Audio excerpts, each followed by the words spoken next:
Hey, what's up, guys? Welcome to another transfer update video. Today we have some big deals pretty much confirmed. In this case, we've got Sancho to Manchester United, 99% done. Even Dortmund have been talking about the deal.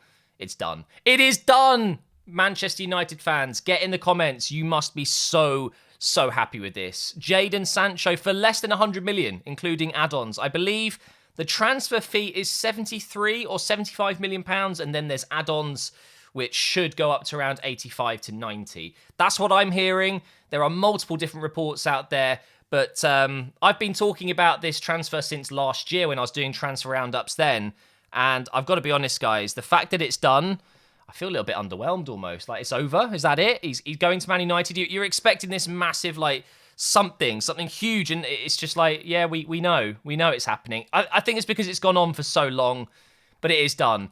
I'd be very happy with this deal if I was a United fan. You're getting one of the best young players in the world, and he's English, so a player that I think will be at Man United for potentially, I mean, it could not happen, it might not, but I think he might stay there for the rest of his career. If Man United start to win trophies and get back to where they were, why not? Why not? Is the number 7 shirt available at Man United? I think Cavani has it, doesn't he? That's a shame, because Jadon Sancho should have had the new number 7. He could be the new Beckham, you know? So fair play, Manchester United. Deal done.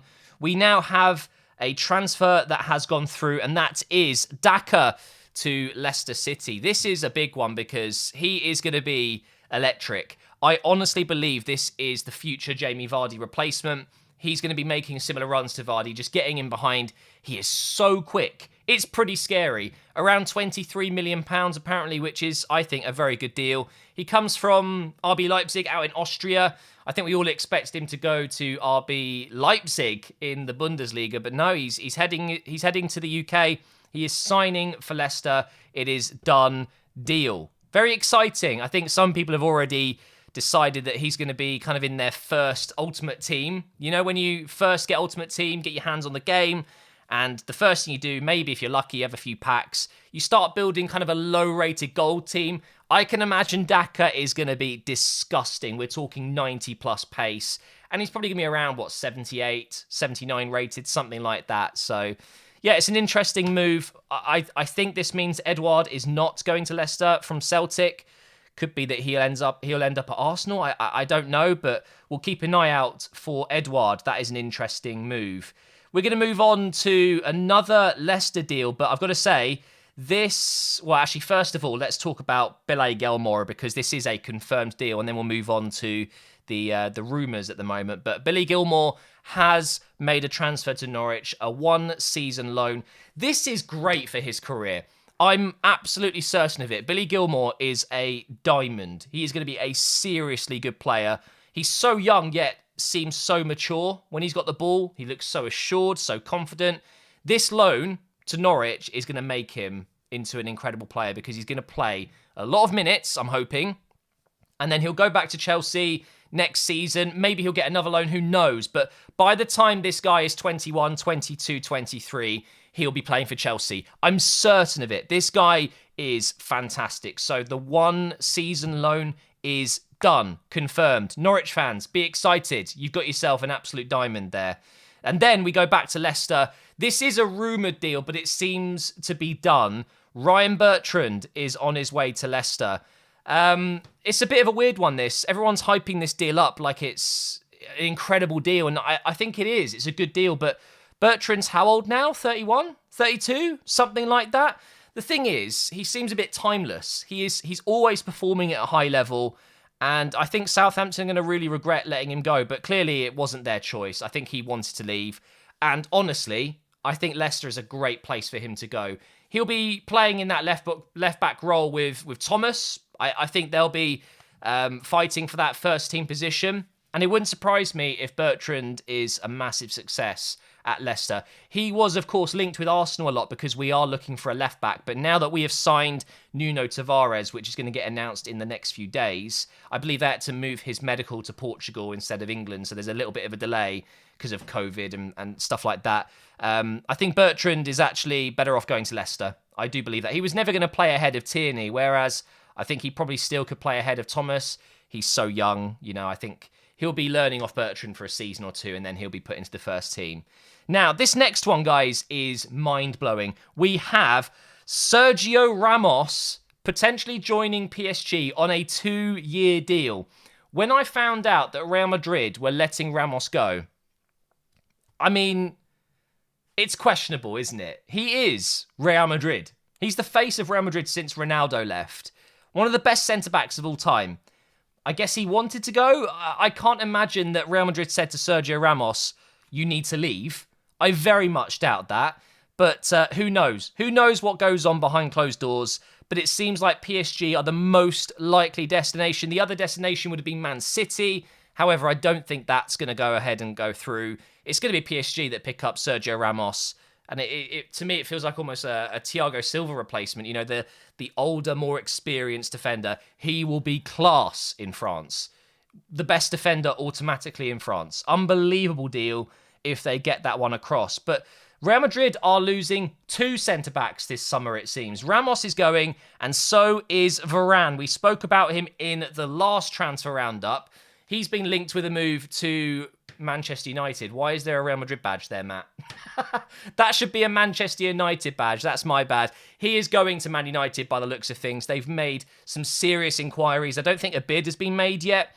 If they get Varane and Sancho and then bring in a central midfielder, honestly, that will put Manchester United right up there with Liverpool and City for me.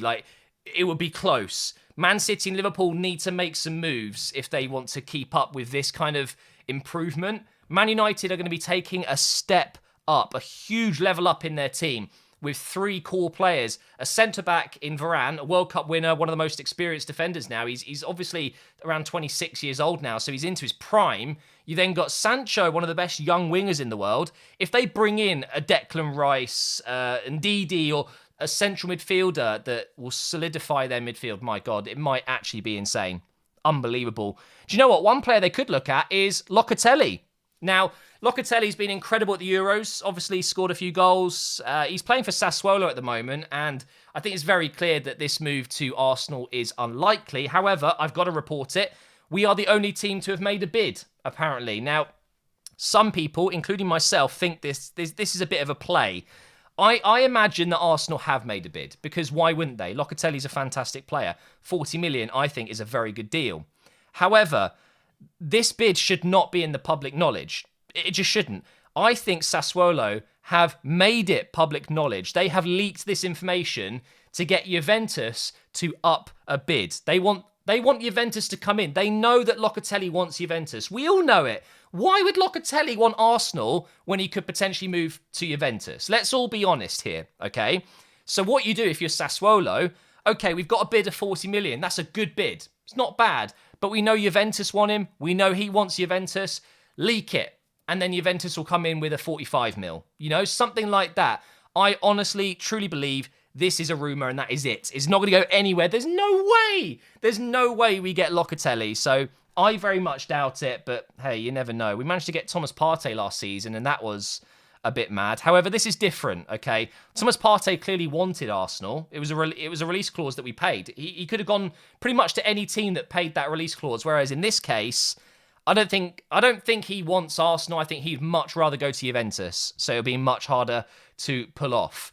Now, this is still a rumour, but it seems to be very close. Fierpo joining Leeds. I believe Leeds are letting Alioski go, their current left-back, or one of their left-backs.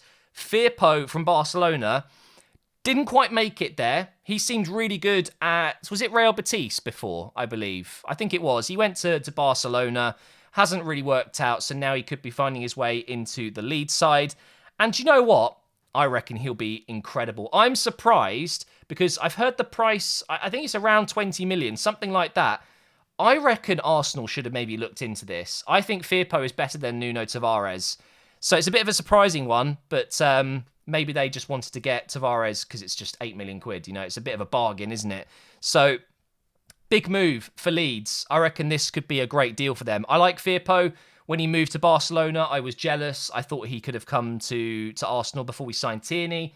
But hey, he's going to Leeds and we'll see him in the Premier League next season if it goes through.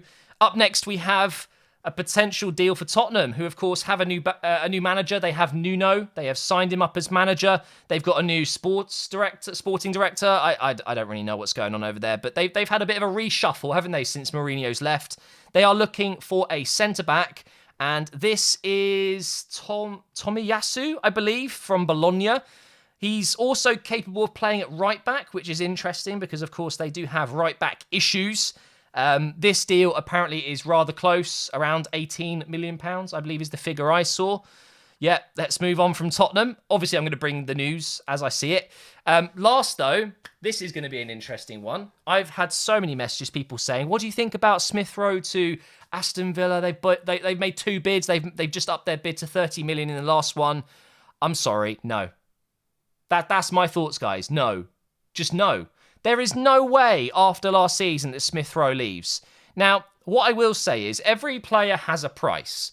Realistically, Smith Rowe has had a very good 6 months for Arsenal. As soon as he came into the team against Chelsea, that one game, he turned our season around a little bit. He gave us a little bit more going forward. He is going to be a future star. We know this.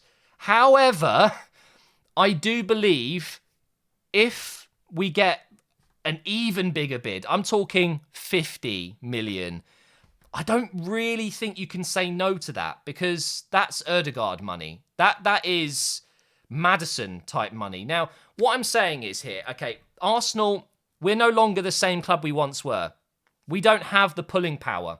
We need cash. We can't just convince players to join. We actually need money to do these deals, big deals. We need to just pay these fees. It's not as easy as it used to be for us to bring in big players. So if we're getting offers for players that are exceeding way beyond their value, Smith Rowe isn't actually worth 50 million, let's be honest. He's definitely worth around 30, okay?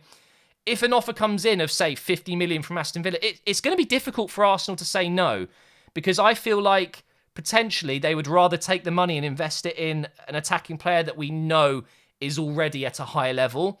The problem with that is it's a huge gamble because what if Smith Rowe is the next Maddison but better, the next Ødegaard but better?